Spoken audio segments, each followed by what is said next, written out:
Je vous l'avais promis les amis, c'est le retour de la série Un brouteur presque parfait. Je les ai encore infiltrés, enfin, infiltrés, c'est un petit mot. J'ai lancé une contre-offensive aux brouteurs et je peux vous dire qu'ils vont avoir du mal à s'en remettre. Aujourd'hui, je ne vais pas vous présenter un seul brouteur, pas 2 brouteurs, pas 3 brouteurs non plus, mais 4 brouteurs. J'aurais pu vous dire beaucoup plus, vu que certains broutent par demi-douzaine devant leur ordinateur. Honnêtement les amis, restez jusqu'à la fin aujourd'hui, vous n'allez pas le regretter. Dans les derniers épisodes, vous avez demandé des idées à leur faire. Et vous étiez nombreux à me demander d'afficher ma photo aux brouteurs un peu pour voir leur réaction. Aujourd'hui on va le faire à quelques brouteurs. Et leur réaction est plutôt épique. Bref, bienvenue dans l'épisode 7 d'un brouteur presque parfait.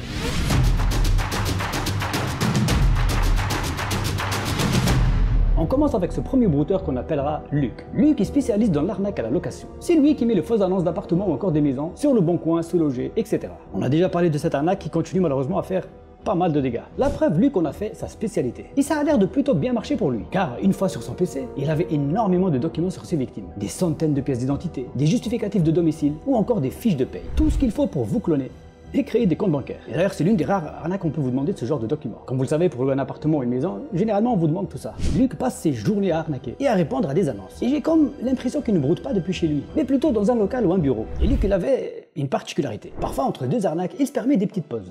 Des pauses. Alors, comment vous expliquer pour que ce soit youtubable? Disons tout simplement que Luc, c'est un petit coquin. Il passe pas mal de temps sur des sites pas très... Bon, on va commencer directement les hostilités. Pour pas m'infliger tout ça, je décide d'interrompre ces activités et mettre fin à ce calvaire. Oui, parce que là, frère, je veux bien faire des efforts, les infiltrer, les afficher, etc. Mais comme dirait l'autre... je suis pas venu ici pour souffrir, ok? Alors je décide de prendre une capture d'écran avec sa tête et je lui envoie tout ça. L'image s'affiche dans sa barre des tâches, il la voit et on voit qu'il la voit, mais il ne clique pas dessus. Alors je décide de l'aider et je clique à sa place et là l'image s'ouvre. Il se voit dans son propre écran en train de regarder des... Voilà. Mais il ne branche pas plus que ça et il ferme la fenêtre. Bon ben... ça n'a pas marché. Et au même moment où il ferme la fenêtre, il reçoit un pote dans son local. Et là il le check au plus grand des calmes. Alors qu'il était... il est content. Eh ouais. Bref, il tape sa meilleure conversation avec son pote pendant de très longues minutes avant de se déconnecter et éteindre son PC. Mais ne vous inquiétez pas, il va revenir quelques heures plus tard. Enfin, pour vous ça va être maintenant. Toujours avec un pote, mais cette fois-ci il a sorti son ordinateur dehors comme on peut le voir ici. On en parle de son fond d'écran. Le gars, il s'est mis sur son propre fond d'écran.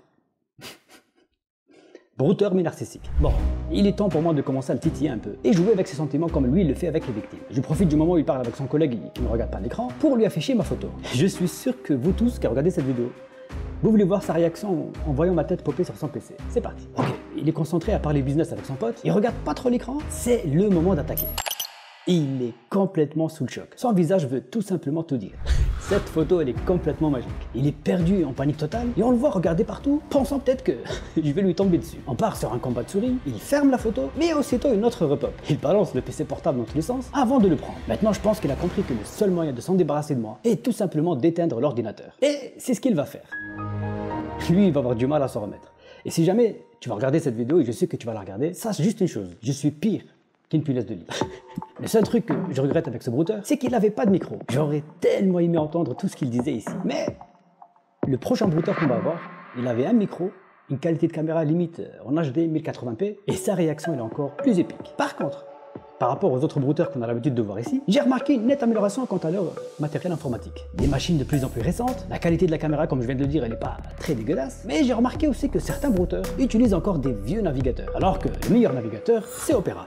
Il est tellement plus pratique, et ça tombe bien, c'est eux qui sponsorisent la vidéo. Pour ceux qui ne connaissent pas Opera, c'est l'un des navigateurs le plus sécurisé, et qui prend soin de votre confidentialité et de ce que vous faites sur internet. Généralement avec les autres navigateurs, on doit installer des modules supplémentaires, mais avec Opera, vous bénéficiez d'une connexion sans publicité ou des pop-up car il les bloque directement pour vous. Et tout ça sans rien installer. Et pour moi, le point fort de ce navigateur, c'est sa rapidité. J'ai quasiment essayé tous les autres navigateurs, et niveau fluidité, Opera, c'est un 10 sur 10. Mais pas que, il est très ergonomique et très facile à utiliser. Comme la gestion des onglets par exemple, comme on peut le voir ici. Vous pouvez les organiser en groupe, séparés ou encore par couleur. Et il est très intuitif histoire de ne pas être submergé d'onglets. L'autre point fort d'Opera aussi, c'est Aria. Vous avez un accès gratuit à une intelligence artificielle pour toutes vos demandes. En collaboration avec OpenAI, vous avez toutes les capacités de ChatGPT à portée de main. Aria répond à toutes vos questions et vous génère des contenus en temps réel. Il vous suffit de sélectionner un texte comme ici et Aria vous propose plus d'explications si vous voulez l'explorer ou encore tout simplement le traduire en quelques clics. Il vous suffit de cliquer sur la barre latérale juste ici et vous aurez accès à toutes les fonctionnalités. Toujours dans la barre latérale et avec seulement quelques clics, vous avez accès aussi à 7 services de streaming musical, comme Spotify, Deezer, YouTube Music et bien plus encore. Et moi, l'option qui me facilite vraiment la tâche, c'est celle-ci. Il me suffit d'un simple clic et j'ai accès à toutes mes messageries, WhatsApp, Messenger, Telegram ou d'autres services. Si vous aussi vous voulez utiliser le même navigateur que moi, il vous suffit de cliquer sur le lien qui se trouve dans la description. Voilà. Maintenant, on enchaîne directement avec le prochain brouteur. C'est parti.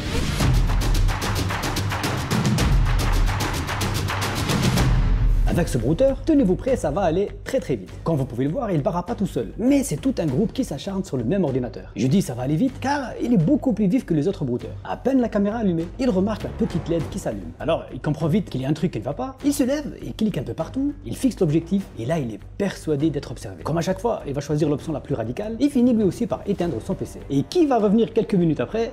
Il rallume le PC, on le voit un peu occupé à manger, à brouter aussi certainement sur son téléphone. Je profite alors qu'il n'y a personne devant l'ordinateur pour réitérer mon expérience et je leur affiche ma photo. Et cette fois-ci, je vais activer le microphone. Voici la réaction.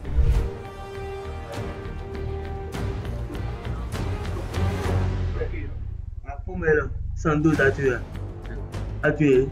Ben tu vas faire.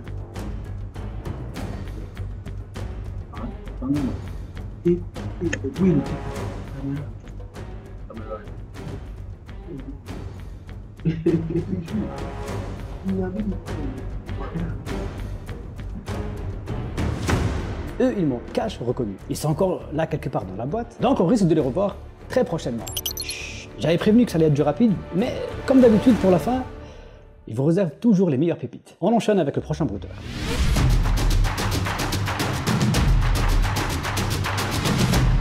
Là, on a affaire à un brouteur qui fait l'une des arnaques la plus dégueulasse qui puisse exister. L'arnaque au chantage sexuel. Il passe ses journées sur des sites de rencontres en se faisant passer pour une femme. Comme vous pouvez le constater, malheureusement, on ne voit pas sa cam. Il a certainement pris soin de la cacher avec du scotch. Mais son dose ne manque pas d'ingéniosité.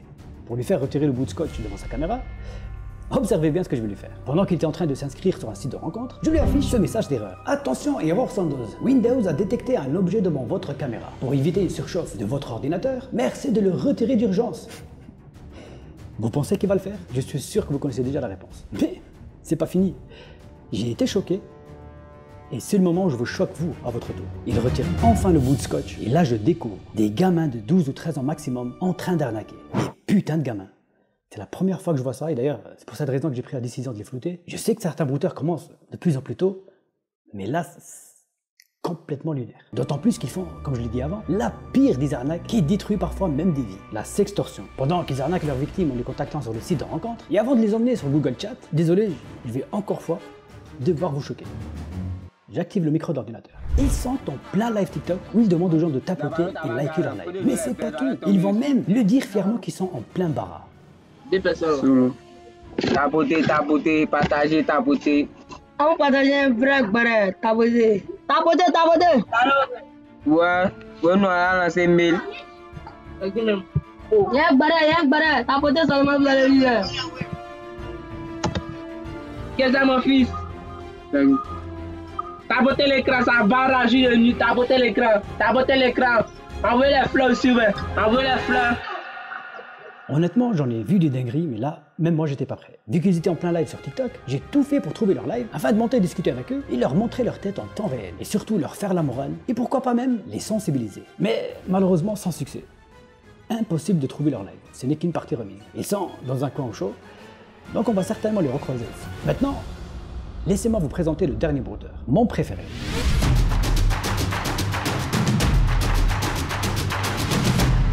Voici Shérif. Lui, sa spécialité, c'est l'arnaque aux faux gendarmes et la brigade de protection de mineurs. Vous savez, c'est celui qui vous envoie les emails d'Interpol, Europol, etc. En vous faisant croire que vous avez été sur des sites bizarres et qu'ils vont engager des poursuites ou même venir vous chercher si vous ne payez pas une certaine somme d'argent.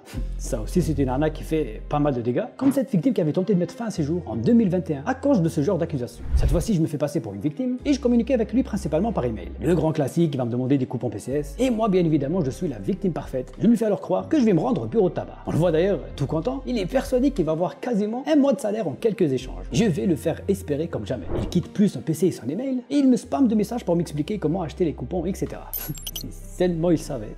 Il est loin de s'imaginer que je le vois écrire les messages avant même qu'il me les envoie.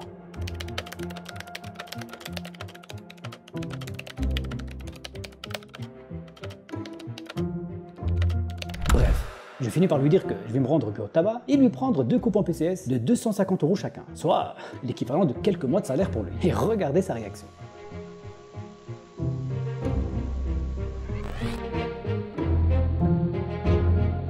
Yes! T'es content? Tu sais que t'es à ça d'avoir les 500 €.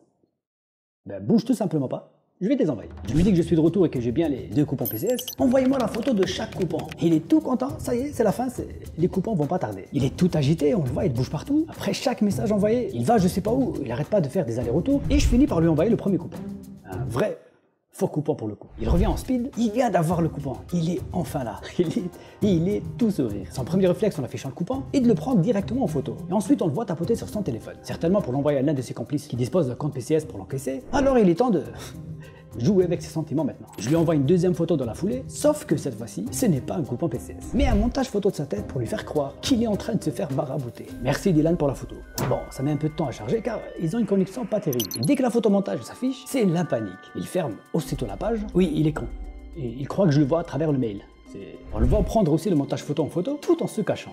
C'est le début des embrouilles. Il s'agite à nouveau partout avant de revenir tout paniqué et stressé. Il reclique sur le mail pour revoir la photo. Avec même un petit rictus. Il finit enfin par comprendre qu'il est filmé et cache sa caméra. Et il a éteint son ordinateur. Et comme les autres, il est revenu quelques minutes plus tard. À peine le PC allumé et en ligne, je décide cette fois-ci de le bloquer définitivement et supprimer tous les fichiers et données qu'il avait sur ses victimes. C'est fini. Plus de PC. Je lui laisse un numéro WhatsApp et j'exige un appel vocal. Allô, allô? Dis-moi le type d'arnaque que tu fais, le type de baraque que tu fais. Vas-y, explique-moi. Les fichiers que tu as pris de moi, tu vois un peu de la manière dont je travaille. Moi, je lance, comment on appelle je lance loyer. Tu connais ça, le loyer? Donc, sur le bon coin, etc., c'est ça? Non. Le format que quoi? J'ai un mail, une adresse, je me fais passer pour un service immobilier qui encaisse les loyers.